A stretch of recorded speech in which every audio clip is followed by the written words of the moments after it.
Assalamualaikum warahmatullahi wabarakatuh. Bismillahirrahmanirrahim. Nahmadullaha ta'ala wa nasta'inuhu wa nastaghfiruh.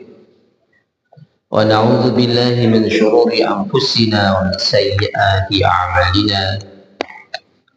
May yahdihillahu fala mudilla lahu wa may yudlilhu fala hadiya lahu. أشهد أن لا إله إلا الله وحده لا شريك له وأشهد أن محمدا عبده ورسوله اللهم صل وسلم وبارك على حبيبنا المصطفى محمد سيد الأنبياء وإمام المرسلين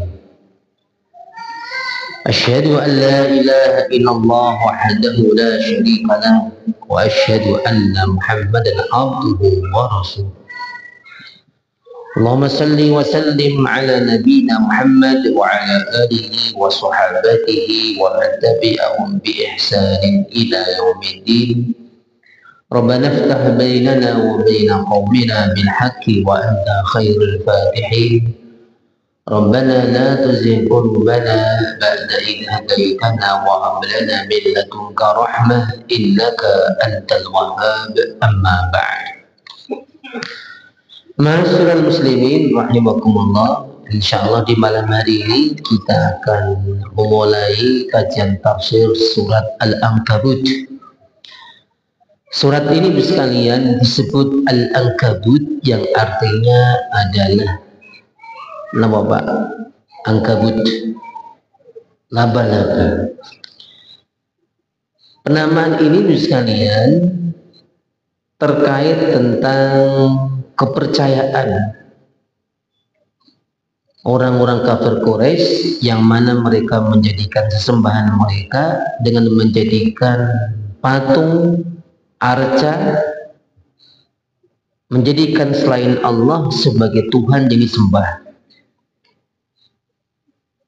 Perilaku mereka ini digambarkan seperti laba-laba saat membuat rumah. Begitu rapuhnya, begitu lemahnya, demikian pula keyakinan dan sesembahan yang mereka jadikan selain Allah Subhanahu wa Ta'ala. Surat Al-Ankabut ini sekalian adalah surat Makkiyah. Jadi surat Makkiyah adalah surat-surat yang turun setelah atau sebelum Rasulullah SAW hijrah ke Madinah. Isi kandungan surat-surat Makkiyah lebih banyak fokus kepada penguatan terkait akidah,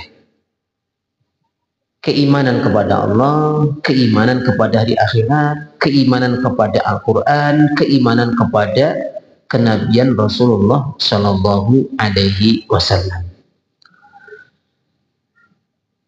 Surat Al-Ankabut ini sekalian menegaskan dan menjelaskan bagaimana Allah SWT menguji setiap manusia, utamanya orang-orang yang beriman. Jadi Allah menegaskan sekalian, ujian di dunia ini sesuatu yang pasti sekalian.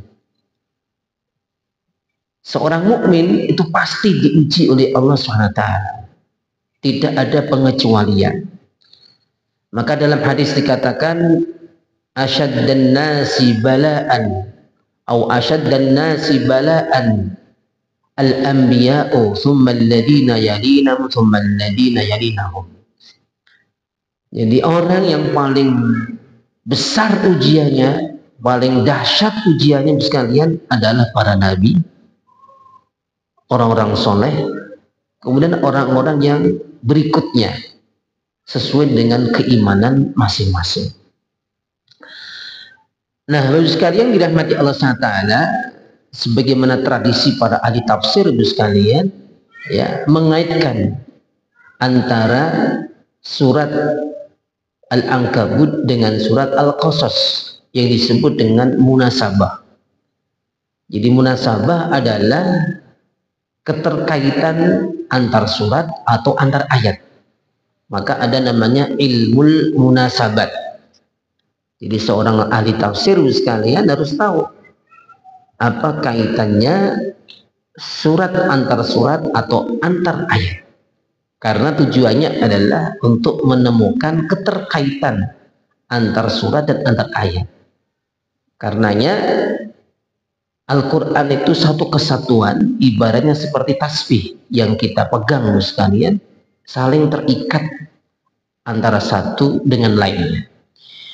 Karena itu sekalian kita dapat menemukan bahwa kedua surat ini, antara surat Al-Qasas dengan surat Al-Ankabut ini, sama-sama menerangkan tentang adanya sebuah ujian, sebagaimana para nabi saat menyampaikan dakwahnya diuji oleh Allah SWT, dan bagaimana sikap para umat-umatnya. Begitu pula sekalian dalam surat Al-Ankabut ini nanti kita akan melihat bagaimana Allah menguji para sahabat-sahabat Rasulullah saat di Makkah. Ya, mereka diuji begitu dahsyatnya sekalian.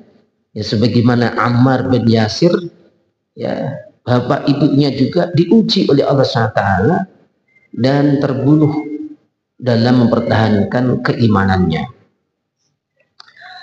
Begitu pula sekalian, kedua surat ini menegaskan apa yang disebut dengan sunnatullah, as-sira' bainal haqqi wal batil. Jadi perlawanan Bapak sekalian antara hak dan batil itu akan terus menerus sampai hari kiamat.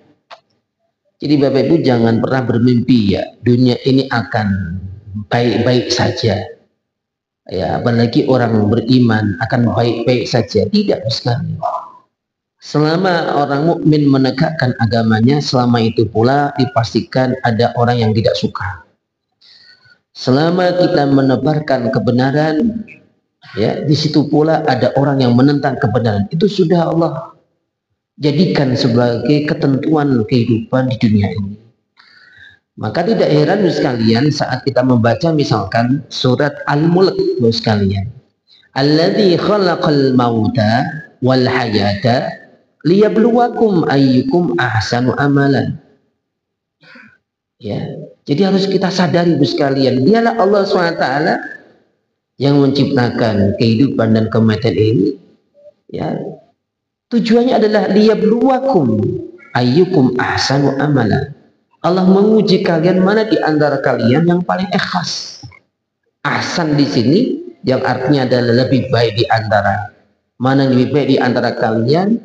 Ya, ulama menafsirkan adalah akhlasuhum, mana di antara kalian yang paling ikhlas dalam menjalani, ya, ibadah, menjalani kebaikan atau menunaikan aktivitas kebaikan. Bapak Ibu yang dirahmati Allah Subhanahu wa taala, Allah Subhanahu wa taala berkalam, a'udzubillahi minasyaitonir rajim. Alif lam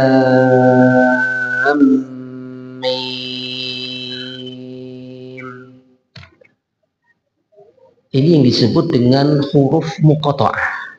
Jadi huruf muqatta'ah itu sekalian adalah potong-potongan huruf hijaiyah, alif lam mim, alif ba ta tha jim.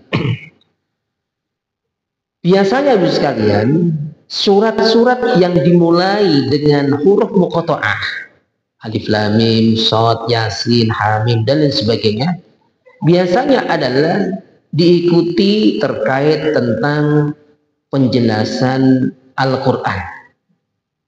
Ya. Coba dengan cek Ibu sekalian. Surat-surat yang dimulai dengan alif lam mim atau semisalnya, yaitu huruf-huruf muqatta'ah, adalah terkait tentang kedudukan Al-Quran, kecuali dalam 3 surat sekali. Jadi Imam Ar-Razi dalam tafsirnya Mafatihul Ghaib menerangkan bahwa ada 3 surat yang dimulai dengan huruf muqatta'ah. Ya, jadi huruf muqatta'ah adalah tadi yaitu ya huruf-huruf yang terpotong-potong seperti shad, yasin, alif, lam, mim, hamim. Ada 3 surat, yaitu surat Maryam, Al-Ankabut, dan surat Rum. Dalam 3 surat ini sekalian, itu tidak ada kaitannya dengan penyebutan Al-Quran atau kitab yang Allah turunkan. Kenapa sebabnya? Karena di dalam surat-surat tersebut sekalian terkait sesuatu yang maha dahsyat. Ya, contoh misalkan dalam surat Maryam karena terkait kisah Maryam, yang mana Maryam ini sekalian oleh orang-orang Yahudi dituduh berzina, sedangkan orang-orang Nasrani ya dijadikan sebagai Tuhan. Maka Allah SWT ingin menegaskan dan menjelaskan siapa sebenarnya Maryam itu. Ya. Begitu pula dalam surat Al-Ankabut ini sekalian. Nanti kita terangkan lebih mendalam sekalian. Ya, kenapa dimulai dengan huruf muqatta'ah padahal tidak terkait dengan Al-Qur'an? Karena sekalian, ya, di dalam surat ini ditegaskan, diterangkan tentang ketentuan Allah yang berlaku, yaitu apa? Adanya ujian. Jadi setiap kita mukmin sekalian pasti diuji oleh Allah SWT. Dan ujian itu sesuatu yang berat sekali, tidak mudah. Banyak orang yang gagal di sini sekalian. Ya, banyak orang yang tidak sampai kepada ya jalan keselamatan. Maka Allah ingin mengingatkan kepada kita, ya, agar kita sadar bahwa kita sebagai seorang mukmin itu pasti diuji oleh Allah Subhanahu wa Ta'ala. Sedangkan surat Ar-Rum sekalian, ya itu terkait apa? Terkait tentang kekalahan ya negara adidaya sekalian. Kita tahu sekalian saat Islam ya dikumandangkan oleh baginda Rasulullah SAW, ya di dunia saat itu Pak ada 2 kekuasaan yang saling berebut kekuasaan, yaitu apa? Yaitu negara Persia yang sekarang menjadi Iran sekalian. Itu dulu adalah ya negara adidaya sekalian. Ya. Kemudian Barat diwakili oleh Romawi sekalian. Ya. Dan dua-duanya ini ya saling berebut kekuasaan. Maka dalam surat Ar-Rum ini sekalian diterangkan, ya kan, bahwa orang Persia akan mengalahkan orang-orang Romawi. Namun setelah itu, setelah beberapa tahun kembali orang Romawi akan mengalahkan orang-orang Persia. Jadi kejadian begitu besar sekali sekalian dicatat, direkam oleh Al-Quran dan diingatkan ya bahwa kejadian itu belum terjadi tapi pasti akan terjadi. Maka dimulailah dengan kata-kata ayatnya dimulai dengan huruf muqatta'ah untuk mengingatkan sebagai peringatan terkait hal-hal yang dikhabarkan oleh Allah Subhanahu wa Ta'ala. Maka dalam ayat ini, surat ini juga dimulai dengan alif lam mim. Ya. Para ulama ahli pengkaji Al-Quran menerangkan sekalian bahwa huruf-huruf muqatta'ah ini adalah mengingatkan kepada kita tentang kemukjizatan Al-Quran. Seakan Allah ingin mengatakan kepada orang-orang Arab saat ini sekalian bahwa Al-Quran ini diturunkan oleh Allah SWT dan tersusun dari huruf-huruf yang kalian tahu. Alif, lam, mim, shad, kaf, ha, ya, ain, shad. Kalian tahu semua. Itu huruf-huruf yang kalian tahu. Tapi kalian tidak akan mampu bisa menciptakan, membuat Al-Quran. Itu artinya apa? Semua yang disampaikan oleh Rasulullah semuanya berasal dari Allah Subhanahu wa Ta'ala. Itulah penafsiran yang paling dianggap paling tepat sekalian. Ya tentu ada penafsiran-penafsiran lain, tetapi ya tidak kuat dasarnya misalnya. Berikutnya Allah SWT katakan, ahasiban nasu ayyutraku ayyakulu amanna wa hum la yuftanun. Ahasiban nas, apakah manusia mengira? Jadi di sini ada namanya hamzah istifham. Tapi kedudukannya bukan istifham pertanyaan, Pak, tapi namanya istifham ingkari. Istifham ingkari itu adalah pertanyaan yang ingin menegaskan, bukan ingin mendapatkan jawaban. Ya kayak jenengan di sini udah duduk. Apa kamu ngaji? Oh, udah ngaji ya. Berarti bukan mempertanyakan jawaban, tapi menegaskan kamu sedang ngaji. Kalau dalam bahasa Inggris dikenal dengan question text, ya sebuah pertanyaan untuk penegasan saja. Maka Allah katakan ahasiban nas, ya apakah manusia mengira ayutraku, ya dibiarkan begitu saja. Ayyakulu, sekiranya mereka mengatakan amanna, aku udah beriman, wahum la yuftanun, ya, dan mereka kemudian tidak diuji oleh Allah. Tidak mungkin sekali. Artinya apa? Bahwa dipastikan orang yang mengaku beriman, mengatakan aku beriman, itu pasti diuji oleh Allah SWT. Ujian ini sangat beragam sekali. Kalau boleh kita bagi sekalian, ada 4 ujian yang selalu akan dihadapi oleh manusia yang beriman, yang mengatakan aku beriman. Yang pertama adalah ubtuliya bil al-faraid awit ta'at. Jadi manusia diuji oleh Allah dengan kewajiban-kewajiban. Salat, puasa, zakat, menutup aurat, memakai hijab, diuji oleh Allah sekali dengan kewajiban-kewajiban. Yang kedua apa? Diuji dengan al-muharramat, hal-hal yang dilarang oleh Allah SWT. Kita dilarang berzina, kita dilarang judi, kita dilarang menipu, kita dilarang melihat wanita yang tidak halal bagi kita, kita dilarang mencuri, berbagai macam larangan banyak sekali. Itu adalah ujian bagi kita. Maka kadang orang itu, Pak, bisa jadi dia itu sholat, ya, tapi dia tidak lolos ujian dengan meninggalkan kemaksiatan. Karena ada toh, Pak, orang, naudzubillah, dia mungkin rajin umroh, rajin haji, tapi juga rajin ke klenik, Pak, ke dukun juga rajin. Maka Allah ingetin, iyyaka na'budu wa iyyaka nasta'in. Hanya kepadamu ya Allah kami beribadah, dan hanya kepadamu lah kami meminta. Ada jangan sampai kita sholatnya rajin tapi meminta tolong kepada dukun, orang pinter dan sebagainya. Nah, ini bertentangan dengan tauhid. Kemudian sekalian, ya kadang Allah menguji kita, ya dengan apa? Dengan nikmat. Kita diuji dengan nikmat kesehatan, diuji dengan harta yang banyak, diuji dengan kedudukan kita, ya, diuji dengan ilmu kita. Ya.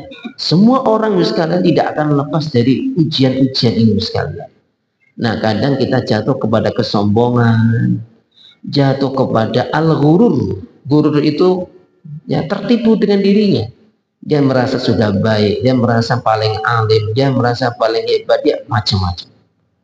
Diuji di situ, jatuhlah di situ. Maka naudzubillah sekalian, ternyata di antara orang yang pertama kali nanti masuk neraka, Pak, itu para ustadz, para ulama sekalian. Kenapa? Ya, karena nanti dipertanyakan oleh Allah, kamu ngisi kajian ini niatnya kamu apa? Niat saya karena Allah. Maka Allah jawab, kazab, kamu berbohong. Kamu ngaji itu hanya untuk mencari popularitas, mencari ini, mencari ini, mencari ini. Oh, ngeri sekali teman. Nauzubillah, nauzubillah, nauzubillah. Ya. Diuji oleh Allah SWT. Ya. Kadang diuji dengan apa? Musibah. Musibah itu apa, Ustaz? Musibah itu kullu ma asoban nas wa huwa karihun. Setiap sesuatu yang menimpa manusia dalam posisi dia tidak suka, itu namanya musibah, Ustaz. Contohnya dengan ya, nunggu seseorang, udah ditunggu lama sekali, ternyata dia nggak datang, kan nggak suka toh Pak, musibah. Contoh jenengan tadi mau ke sini sekalian, ternyata banyak kempes misalkan, musibah. Jadi segala sesuatu yang menimpa seseorang dalam kondisi dia tidak suka, itu disebut dengan musibah. Nah, maksud manusia kita sayang jenengan Pak, itu pasti diuji oleh Allah. Dan ujian Allah itu sekalian dipastikan tidak akan melampaui kemampuan kita, itu pasti. La yukallifullahu nafsan illa wus'aha.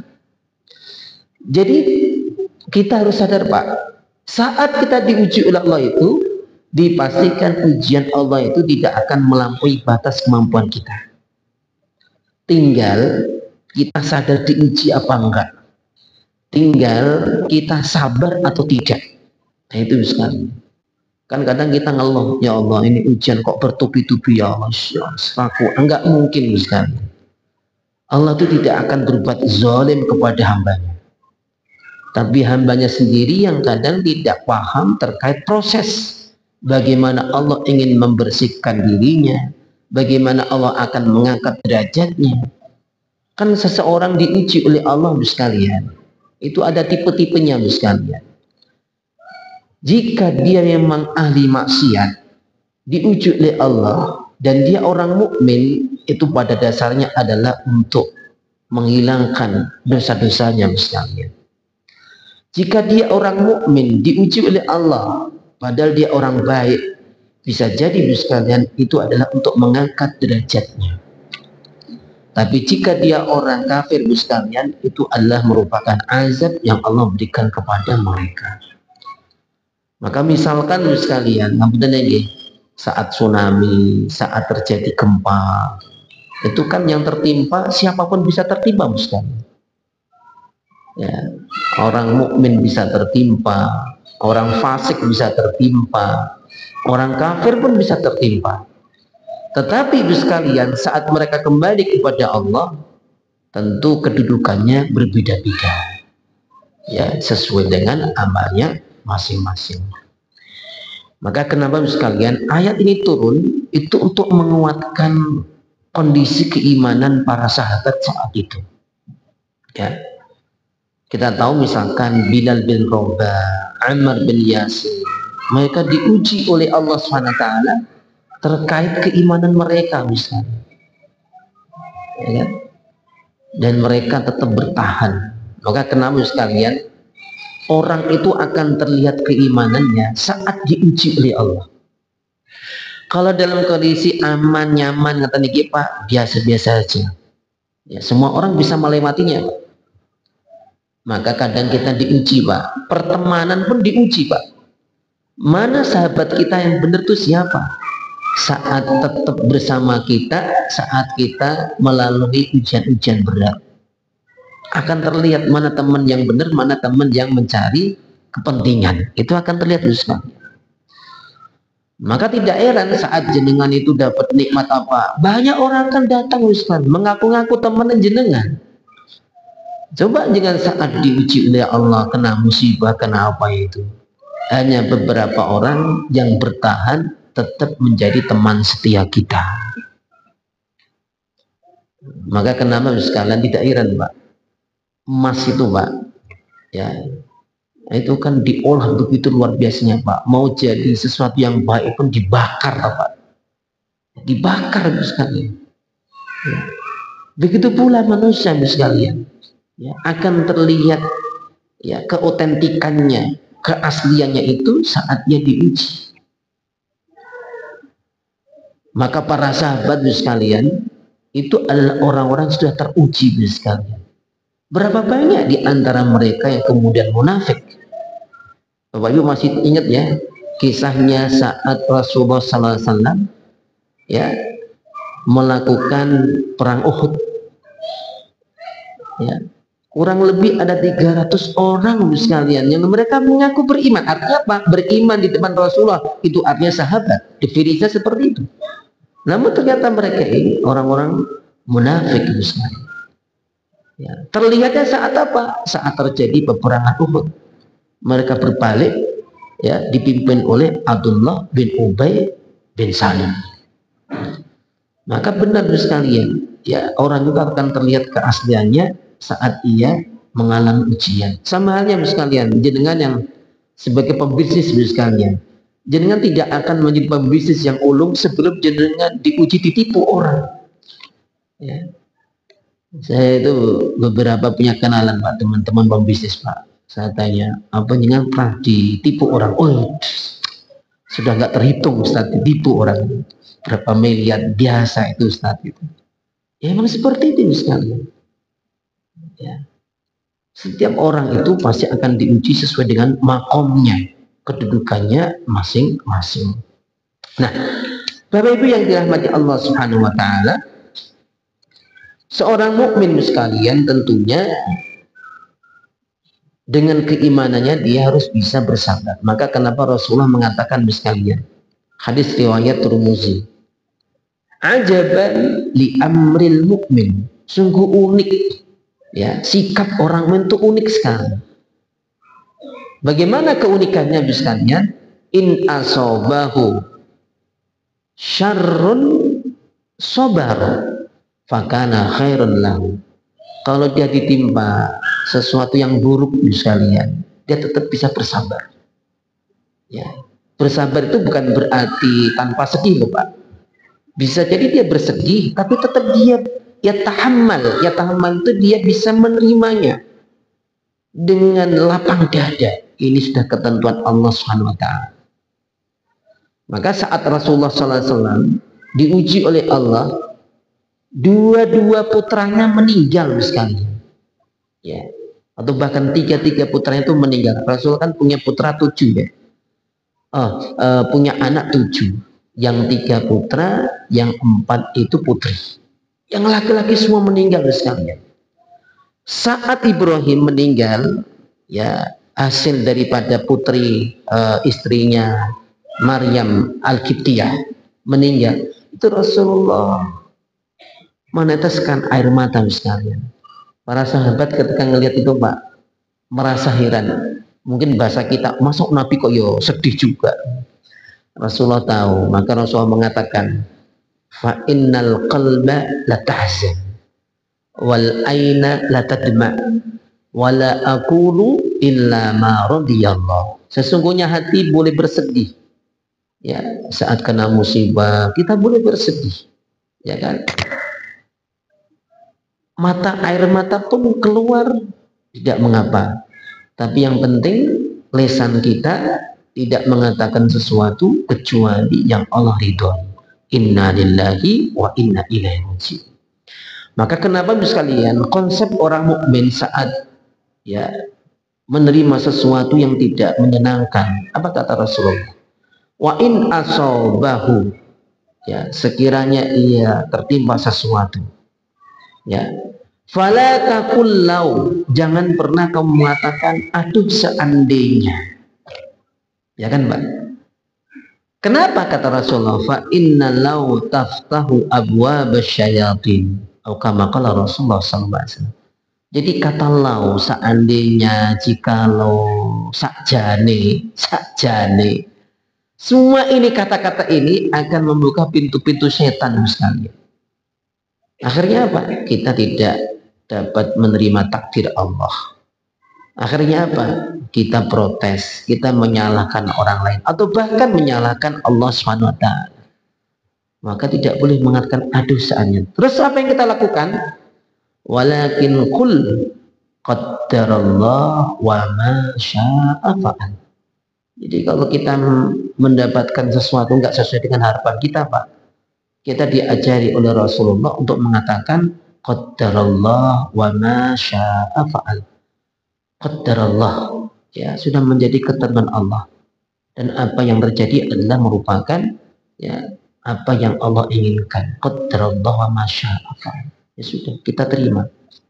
Ya, itu sikap orang mukmin sekalian. Ya, bukan berarti kemudian kita tidak ikhtiar kembali, tidak bangkit kembali, tidak, misalnya. Tetap kita terima takdir Allah itu, tapi kita berusaha kembali. Bisa jadi takdir Allah itu, ya, memberikan takdir yang lain. Dan itu sudah dipraktekkan Umar bin Khattab sekalian. Suatu saat Umar bin Khattab bersama pasukannya sekalian, ya, akan memasuki suatu daerah. Di situ ada taun. Taun itu ya mungkin kayak kita dulu ada COVID lah, Pak. Ya kan, diberitahu oleh para pasukannya, mata-mata, ya Umar jangan masuk ini. Ini daerah apa namanya, sudah ada taun di situ. Maka kemudian, oke, kalau seperti itu kita pindah jalur, lewat jalur lain. Ada sebagian sahabat, ya, memiliki pemahaman yang kurang tepat, sehingga bertanya, ya Muhammad, atafirruna min qadarillah? Muhammad, ya Umar, atafirruna min qadarillah? Wahai Umar, apakah kamu lari dari takdir Allah? Naam, afirru min qadarillah ila qadarillahil akhar. Betul, saya pindah, lari dari takdir Allah menuju takdir Allah yang lain. Ini luar biasa sekali. Ya, ini pemikiran yang sangat maju sekali. Artinya apa? Kita orang mukmin itu, ya, saat tertimpa sesuatu bukan berarti berhenti. Kita usaha lagi, bangkit lagi. Ya, karena pada dasarnya kita tidak tahu mana yang menjadi ketentuan Allah akhir untuk kita. Maka kenapa dalam ayat lain dikatakan sekalian, wa asa an takrahu syai'a wa huwa khairul lakum wa asa an tuhibbu syai'a wa huwa syarrul lakum wallahu ya'lamu wa antum la ta'lamun. Bisa jadi sekalian, apa yang kita nggak suka itu baik bagi kalian, ya kan, Mbak, kita nggak tahu. Tapi bisa jadi sekalian sesuatu yang kita harapkan, kita berdoa minta ini minta itu, tapi ternyata, ya, ujung-ujungnya tidak baik. Maka Allah selalu menegaskan, wallahu ya'lamu wa antum la ta'lamun. Allah Maha tahu, ya, terhadap apa yang menimpa kalian. Allah Maha tahu, sedangkan kalian tidak tahu. Maka sikap terbaik bagi orang mukmin sekalian selalu husnuzon kepada Allah. Maka dalam hadits qudsi dikatakan sekalian, ana inda dhanni abdi bi fa ahsinu dhanna bi. Masya Allah, Pak. Nikmat, Pak, jadi orang mukmin, Pak. Apa kata Allah? Ya, wahai hambaku, ya, berbaik sangkalah kalian kepadaku. Ya, karena sesungguhnya aku sesuai dengan prasangka kalian. Selalu kita khusnudzon aja, Pak. Lagi diuji gini, oh iya, ini yang terbaik bagi saya, insya Allah. Husnuzan kepada Allah SWT. Dan itu sekalian akan membuat seorang mukmin selalu bisa bahagia sekalian. Banyak orang sekarang stres, Pak, ya gara-gara ini tidak bisa dia memanage dirinya, ya, tidak bisa dia berhusnuzan kepada Allah. Adanya ngeluh terus sekalian, ya, kapan dia akan mendapatkan rasa syukur? Tuh nggak mungkin. Orang, Pak, yang tidak bisa bersyukur, jangan diharap dia bisa bahagia. Udah, itu kuncinya sekali. Ya. Maka pandai-pandailah kita bersyukur atas nikmat Allah. Karena sejatinya sekalian, takdir yang terbaik adalah takdir yang saat ini kita sedang rasakan. Yang terbaik insya Allah sekalian. Bapak Ibu yang dirahmati Allah Subhanahu wa Ta'ala, kembali lagi dalam ayat ini sekalian, yang intinya sekalian, tidak ada orang hidup di dunia ini, Pak, lepas daripada ujian Allah SWT. Bahkan orang kafir pun diuji oleh Allah SWT, apalagi orang mukmin. Ya, kenapa ada ujian semacam ini? Allah sebutkan sekalian, walaqad fatanna alladziina min qablihim fala ya'lamanna Allahu alladziina shadaqu wa la ya'lamannal kadzibin. Ya, Masya Allah. Jadi, Pak, ujian itu bukan sesuatu yang baru, Pak. Umat-umat terdahulu pun Allah uji sekalian. Walaqad fatanna, sungguh kami uji alladzina min qablihim, ya, mereka orang-orang sebelum mereka. Artinya apa? Umat-umat terdahulu itu udah Allah uji sekalian. Umatnya Nabi Nuh, Nabi Dawud, semua nabi, semua umat terdahulu diuji oleh Allah Subhanahu wa taala. Fala ya'lamanna Allahu alladziina shadaqu, maka Allah tahu betul, ya, tahu betul siapa mereka yang benar-benar imannya. Jadi diuji, Pak. Jadi kalau kita hidup gak diuji, Pak, hati-hati. Jangan-jangan iman kita ini bermasalah sekali. Maka sering dikatakan, Pak, kalau ada ustadz kok nggak pernah diuji oleh Allah, hidupnya nyaman, namanya, itu hati-hati sekali. Jangan-jangan dia sedang diuji dengan cara lain. Dan kadang kita nggak sadar ternyata itu, ya, menggelincirkan seseorang. Na'udzubillah sekali. Ya kan? Wala ya'lamannal kadzibin, dan Allah tahu betul mana orang-orang yang bohong sekalian. Artinya apa? Mereka berpura-pura. Ya, seperti orang munafik itu kan di hadapan Rasulullah sami'na wa ta'na, tapi di belakangnya sami'na wa asaina. Ya kayak kita juga kadang apa? Sami'na nawa dan pikir-pikir lagi. Ya kan, Pak? Kita kan disuruh, ya maaf Pak ya. Contoh kecil aja, ini contoh kecil yang kita bisa melakukan. Riba itu kan dilarang oleh Al-Quran dan Rasulullah, Pak. Bahkan diperangi, Pak. Tapi banyak di antara kita yang ngaku muslim, bahkan ngaku ustadz, ya, rekening tabungannya nama Pak di bank-bank konvensional. Terus gimana? Utangnya pakai cara-cara riba. Terus gimana? Ustadz, ini saya sering, Pak, ya alhamdulillah beberapa kajian saya itu pengusaha, Pak. Ustadz, ini saya nggak bisa, Ustadz, harus pakai ini, harus cara kayak gini. Pak, di bank-bank syariah itu instrumen yang Bapak katakan itu sudah ada semuanya. Tinggal jenengan mau atau tidak. Kan yang membedakan akadnya misalnya. Kan ada orang ngomong gini, Ustadz sama aja Ustadz, itu podo aja Ustadz, hanya beda akadnya. Loh Pak, yang membedakan akadnya. Ya contoh orang zina sekalian, ya itu kan sama-sama punya anak, Pak. Zina juga punya anak, nikah juga punya anak, tapi satu yang diharamkan, satu yang dihalalkan. Apa pembedanya? Akad sekalian. Nah ini kan kadang banyak ngapunten yang masih menyepelekan. Artinya apa? Iman kita itu, Pak, harus sami'na, bukan wa'atokna. Nah ini sekalian, ya pelan-pelan ya. Harus ada usaha ikhtiar, kita berani berproses. Sama Pak, saya juga gitu Pak. Saya ini kan PNS Pak, gaji saya lewat bank konvensional. Terus gimana caranya Ustaz? Ya agak sedikit butuh noponggi, butuh usaha sekalian. Jadi setiap saya dapat gaji Pak, ya saya ambil, saya pindah, saya masukkan di bank syariah. Ya emang nggak gitu Pak. Kalau saya ngomong kayak gini, ya berarti saya dituntut harus bisa mengamalkan. Ya, Ustadz itu nggak seberapa Ustadz kok, Bapak Ibu, yang namanya haram itu tidak mikir banyak atau sedikit. Ya kayak babi Ustadz ini hanya setitik tok Ustadz kok, hanya minyak itu Ustadz, ya sama aja lu sekalian. Qaliluhu wa kathiruhu sawa. Dikit banyak sama aja kok. Sesuatu yang diharamkan ya tetap haram. Nah itu contohnya sekalian, kita diuji oleh Allah Pak. Betul Pak, diuji. Saya pun bilang Pak, jangan diuji oleh Allah. Sama teman-teman saya yang di Dewan DPR ya gitu, jangan tuh diuji oleh Allah. Ya, dengan bisa enggak ya mendiskusikan hal-hal yang terkait keumatan itu, diuji. Maka ngapunten ya Pak, saya sebagai dosen juga diuji terkait kedudukan saya di dosen. Jenengan juga diuji sesuai dengan kedudukan masing-masing. Ya, maka kita harus sadar bahwa kita sedang diuji, maka kita harus mampu untuk melewatinya dengan kesabaran dan keteguhan iman. Maka Allah ingetin sekalian, Allah memberikan warning sekalian bagi siapa mereka yang merasa aman.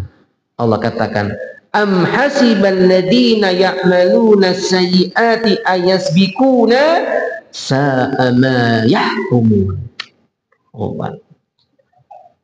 Apakah mereka mengira orang-orang yang berbuat jahat, orang-orang yang berbuat kezaliman, orang-orang yang berbuat keburukan, mereka aman, ayasbikuna, mereka aman luput daripada azabku? Tentu nggak ada yang bisa, sekalian. Bagi Allah sekalian, ya mudah untuk membalikkan siapapun sekalian. Ya, walaupun kadang Allah SWT itu tidak serta-merta, karena Allah mendahulukan rahmatnya daripada amarahnya. Maka kenapa sekalian kita lihat orang berbuat dosa maksiat dibiarin, karena Allah tetap memberikan celah bagi mereka. Siapa tahu mereka kemudian sadar, bertaubat, ini Pak. Ya. Tapi kalau udah di akhirat Pak, sudah tidak ada yang namanya rahmat. Yang ada muncul adalah adil, keadilan Allah SWT. Semua akan mendapatkan keadilannya, terutama bagi mereka yang berbuat kezaliman. Maka dikatakan sa'ama yahkumun, seburuk-buruk keputusan. Allah merasa bahwa Allah tidak mampu untuk mengazab orang-orang yang berbuat zalim. Man kana yarju liqa Allah, barang siapa berharap bertemu Allah sekalian, ya kita semuanya berharap bertemu Allah. Fa inna ajalallahi la'at, pasti ya ketentuan Allah, waktu Allah menentukan kita kembali pasti akan datang. Jenengan mau atau tidak mau itu pasti akan datang. Wa huwas samiul alim, dan dia maha mendengar dan maha mengetahui atas apa yang kita lakukan, sehingga kita semuanya akan mendapatkan balasannya sesuai apa yang kita lakukan. Saya kira cukup sekian Bapak Ibu, semoga ada manfaatnya. Kurang lebihnya mohon maaf, kebenaran hanya dari Allah, kesalahan dari saya pribadi. Walafu minkum, subhanakallahumma wa bihamdika asyhadu an la ilaha illa anta astaghfiruka wa atubu ilaik. Wassalamualaikum warahmatullahi wabarakatuh.